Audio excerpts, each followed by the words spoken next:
Bonjour à toutes et à tous. Merci beaucoup pour votre invitation. Je vais vous présenter un travail au nom de Quentin Enoch, qui est étudiant en thèse dans mon groupe de recherche. Avant de commencer, j'aimerais vous dire trois choses. Donc, c'est un travail qui correspond à plusieurs mois de travail de Quentin, mais qui est juste le début de sa thèse. Donc, ça va être les premières étapes de son travail. La deuxième chose, c'est que ce travail s'intègre dans les activités d'un groupe qu'on a créé il y a à peu près un an, qui s'appelle Forme et croissance du crâne et qui construit des modèles théoriques de description de la croissance et qui s'intéresse à l'étude un peu générale de la morphogénèse crânio-faciale en utilisant des outils plutôt d'ingénierie et de mathématiques. Et ce groupe se situe au sein de l'hôpital Necker en lien avec le service de chirurgie maxillofaciale et l'ensemble de la filière. Et la troisième chose, c'est que ce projet que je vais vous présenter est en lien direct avec un autre projet qui s'appelle HEIDI. Ils sont tous les deux en interaction, qui est mené par le service de génétique médicale de l'hôpital Necker et par le docteur Marlène Riot, et qui aussi analyse des photos pour de la reconnaissance de syndrome en utilisant de l'intelligence artificielle. Alors, plus précisément, quels sont les objectifs d'une telle approche? Le premier objectif, c'est d'améliorer nos capacités de diagnostic. C'est des diagnostics qui reposent sur l'expérience et sur le diagnostic visuel. Et donc, l'intelligence artificielle peut être un outil qui améliore ces capacités de diagnostic. Ces outils permettent également de mieux comprendre les phénotypes faciaux de ces patients. Ils permettent aussi de créer des modèles de croissance, c'est-à-dire avec des photos à plusieurs âges, on peut créer des modèles qui décrivent et même prédisent la croissance dans certaines maladies. Et puis, on peut également obtenir des critères quantitatifs qui caractérisent les phénotypes. Il y a déjà beaucoup de choses qui sont faites dans le domaine. Ça, c'est un travail qu'avait fait Quentin. Il avait listé toutes les applications de l'intelligence artificielle à la reconnaissance, à la description des phénotypes faciaux.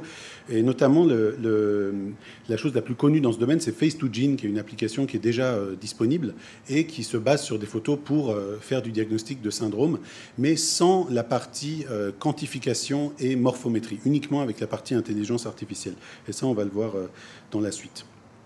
Nous nous fondons sur une base de données qui est de très grande taille, qui est la base de données historique du service de chirurgie maxillofaciale, plus la base de données du service de génétique. Donc ensemble, on a à peu près 800 000 photos, ce qui est une très grande base de données qui permet en fait ce genre d'application qui repose principalement sur l'importance, la réussite de ce genre d'application repose principalement sur l'importance de la masse de données. Et donc, il y a une grande variété de syndromes, une grande variété d'âges, et ce qui complique les choses sur le plan technique, des images pré- post-opératoires. Et nous avons également des images de contrôle de patients dont la face a été photographiée qui ne présentent pas de maladie spécifiquement faciale. Alors, il y a deux directions du travail de Quentin. La première, c'est d'extraire des caractéristiques morphologiques à partir des photos, principalement par ce qu'on appelle la morphométrie géométrique, qui repose sur des landmarks, c'est-à-dire des points anatomiques sur le visage. On va voir comment ça se passe exactement. Et puis aussi une analyse de texture qui peut être ajoutée à l'analyse des landmarks. Et l'autre direction de recherche, c'est l'intelligence artificielle par apprentissage profond, qui ne nécessite pas de description de la forme et qui analyse l'ensemble de l'image comme un tout. La première étape pour faire la partie extraction de morphométrique, c'est de poser des repères anatomiques sur les photos. Évidemment, pour 800 000 photos, il faut développer des méthodes automatiques, et c'est ce point-là qui a occupé Quentin depuis le début de sa thèse. Les méthodes habituelles, par exemple ici vous avez un package qui s'appelle Mempo, les méthodes habituelles de landmarking automatique ne fonctionnent pas sur les patients qui ont des malformations faciales. Comme vous voyez ici, le résultat est très mauvais. De landmarking automatique, tout est décalé. C'est parce que ces algorithmes ont été construits pour des structures de visage à partir de la population générale. Donc ça ne fonctionne pas. Donc il a dû développer des méthodes spécifiques en commençant par construire des bases de données de patients atteints, mais avec des landmarks posés manuellement. Vous voyez ici l'ensemble des données qui ont été collectées. Et puis, l'utilisation d'algorithmes d'intelligence artificielle pour petit à petit éduquer le positionnement automatique des landmarks avec, vous voyez, le landmarking qui devient de plus en plus efficace avec l'augmentation de l'entraînement de l'algorithme. Les étapes suivantes dans ce domaine seront le landmarking du profil, qui va être ajouté au landmarking de la face, et puis une étude spécifique sur l'oreille externe, qui est une source très riche de données phénotypiques et qui nécessite aussi le développement d'algorithmes spécifiques pour poser ces landmarks. Ensuite, une fois que les photos sont marquées, elles sont analysées par ce qu'on appelle la morphométrie géométrique. Donc ça, c'est une photo sur laquelle des noms de marque ont été posés. Et ensuite, l'ensemble des groupes pathologiques qui ont été noms de marqués sont comparés à un ensemble de groupes témoins en superposant les noms de marque et en essayant de dégager la différence globale de forme entre les groupes. Par exemple, ici, vous voyez la différence globale de forme entre le syndrome de Treacher-Collins et un groupe contrôle qui vous montre les déplacements moyens de chacun des points qui ont été posés. Et ça, c'est une caractéristique à la fois qualitative et quantitative de la structure de la face dans ce syndrome. Et après, une fois qu'on a ce type de données, on peut faire des analyses qu'on appelle par composantes principales et qui caractérisent les directions principales de différence entre le témoin et le groupe atteint. Ici, vous avez les deux premières composantes principales qui décrivent la variabilité dans le syndrome de Treacher-Collins. Vous voyez l'efficacité de l'utilisation de ces méthodes-là. C'est un peu ésotérique comme diapositive, mais à droite, vous avez une première colonne où il y a marqué neg, neg, pos, pos. Ça c'est la réalité du diagnostic. Et à gauche, vous avez la colonne où l'algorithme a fait son diagnostic. Vous voyez qu'il y a une erreur, et en fait, c'est sur le premier patient qui n'est pas atteint. Donc il y a encore des choses à améliorer, mais globalement, cet algorithme de reconnaissance était efficace pour, en utilisant ces landmarks, repérer les syndromes de Treacher-Collins. Alors c'était un exemple type. Hein. On va appliquer ça à d'autres syndromes par la suite.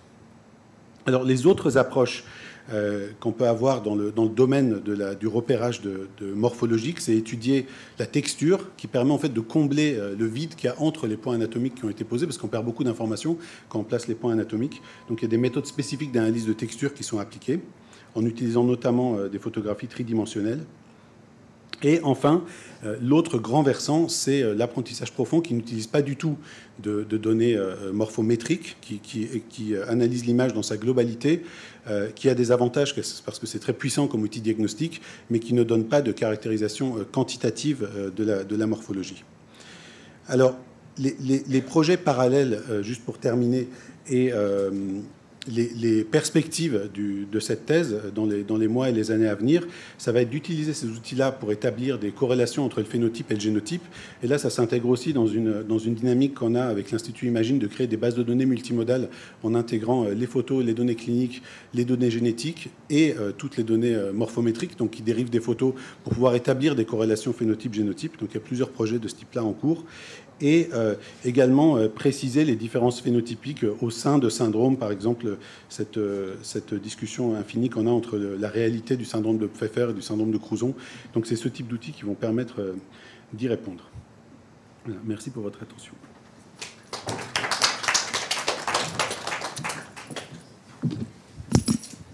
Merci beaucoup, Ced. Alors effectivement, je pense que la puissance de l'outil va être très intéressante à tester à l'avenir.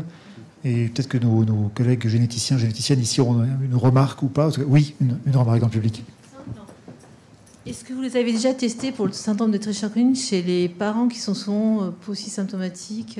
Vous avez déjà commencé à regarder Alors, on n'a malheureusement pas de base de données de photos des parents. Ah, vous n'avez pas les parents? Non. Okay, non, mais ça peut être envisagé en prospectif. Non, parce que des fois, justement, je pense que pour le généticien clinicien, c'est la grande difficulté. C'est finalement, nous, on leur rend des mutations. Et ben, non, mais ils sont asymptomatiques ou actuellement post-symptomatique, et finalement ça peut être une aide, un outil, je dirais, super intéressant pour les cliniciens. Mais les questions dans ce domaine sont infinies et dépendent oui, en fait, voilà, de la disponibilité des données. C'est pour ça que je veux savoir si j'ai déjà testé les parents. Effectivement, plus on va avancer, plus ce sera intéressant de tester ce système-là avec des sous-classes, des sous-groupes et des sous-groupes de patients, effectivement, pour voir quelle sera la corrélation avec la génétique derrière, bien sûr. Et vous vous laissez combien de temps pour le training? Parce que c'est un des points fondamentaux dans une base de données comme ça. Oui, alors il y a plusieurs méthodes pour augmenter la possibilité du training. On peut créer en fait des sortes de... Artificiellement, on peut multiplier le nombre des photos en faisant des rotations, enfin, en faisant des... Enfin, il y a plusieurs méthodes. Donc on a la chance d'avoir une base de données très abondante. Donc on peut quand même espérer avoir un bon entraînement de la base. Et pour certaines catégories de syndromes, on devra soit faire des projets nationaux pour regrouper les bases, soit trouver il y a quelques artifices techniques qui permettent d'augmenter la qualité de l'entraînement. Mais c'est sûr que c'est la limite principale. Alors en temps, c'est pas tellement ça, c'est plutôt le regroupement de la base critique, quoi. C'est ça. Et alors, pareil, pour les overlaps de diagnostic, quelqu'un a revu les diagnostics? Comment ça s'est passé? Parce qu'avec l'évolution actuelle, on s'aperçoit quand même que soit il y a un overlap, soit on a misdiagnostiqué. Alors ça, c'est aussi un point qui est fondamental, c'est que la qualité d'un algorithme dépend uniquement de la qualité de la manière dont on l'a éduqué. Et ça, c'est critique. Et donc, pour l'instant, on s'est concentré sur des cas qui sont les moins problématiques possibles, mais on va être confronté à des problèmes. Après, on peut imaginer que on peut imaginer que ce sera limité à certaines catégories de pathologies pour lesquelles on a le diagnostic génétique et après l'outil peut être une fois que l'outil est éduqué pour les diagnostics, on peut utiliser des photos d'enfants pour lesquels le diagnostic n'est pas caractérisé pour savoir vers quel groupe de la variabilité ils sont dirigés. Et comme ça peut orienter les investigations. Mais c'est sûr que ce n'est pas un outil qui est créatif en soi. Donc il ne va rien inventer, mais il va uniquement ressortir ce qu'on lui a appris. Mais par contre, ça peut aider à classifier un syndrome qui n'est pas caractérisé et l'orienter vers un certain groupe qui est déjà connu. Je pense que ça peut devenir une vraie aide, mais il faut que ça soit vraiment bien traîné, bien entraîné, en fait. Un algorithme bien entraîné, c'est l'équivalent d'être confronté à 10 000 généticiens qui ont un siècle d'expérience. Oui. Attention, la concurrence très rude se profile à l'horizon. Ouais, attention. Merci. Ok, merci beaucoup.